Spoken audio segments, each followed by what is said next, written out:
for being an icon, whatever that is. So, but I think when you refuse to die and they can't get rid of you any other way, they give you an award.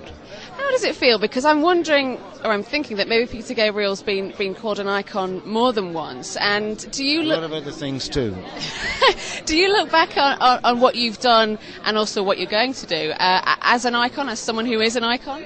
No, of course you don't. You just think of yourself as you always did when you were 17 years old. So it's but it's useful sometimes getting tables in a restaurant.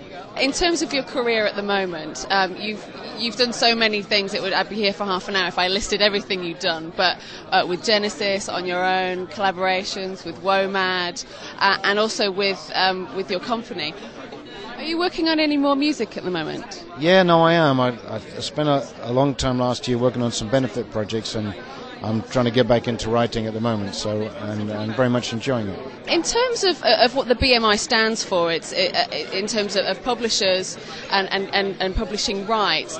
What do you think about something like I don't know if you're familiar with what Radiohead have recently done? What do you think about that? About the idea of selling your music online for nothing, or if people want to pay 5p, they can pay 5p. What's your take on that? No, I love it. I think the whole thing's been thrown up in the air, and we need to look at lots of different models.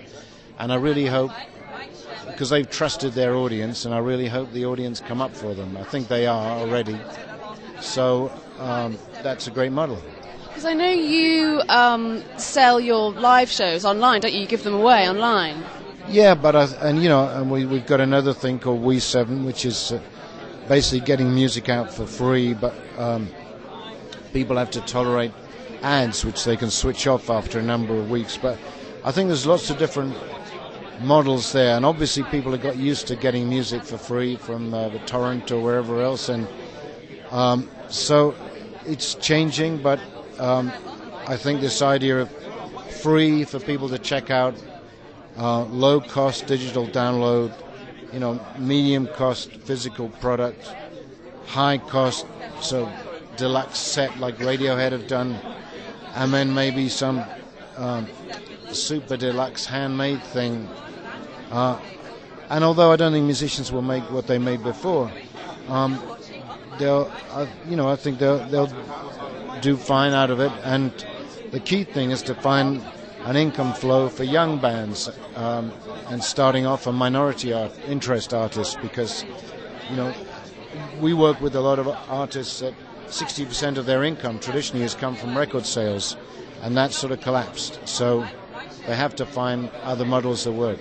What do you see for the future of music and musicians? Because it's not, record companies aren't going to stay the same, are they? It's not going to stay the way it always was. I just think it's wide open at the moment, and that's very exciting because there's no real rules. Nobody knows for sure what's going to work, what isn't. So people can try anything, and in a way it reminds me, the beginning of video or something, and it's a free and exciting time. You've recently announced that you're going to play the World AIDS Day concert in Johannesburg. Yeah, no, I am. I mean, I was trying to get back in the studio, but then I got the call from Mandela. And although I've done 2 of those gigs for him, this was another, and he's not a man you can say no to. And just finally, Mike and Tony and Phil were out on the road again early this year. Did you manage to catch them? I didn't. I was hoping to in Rome, and I think if they come back in Europe, then I'll try and catch it.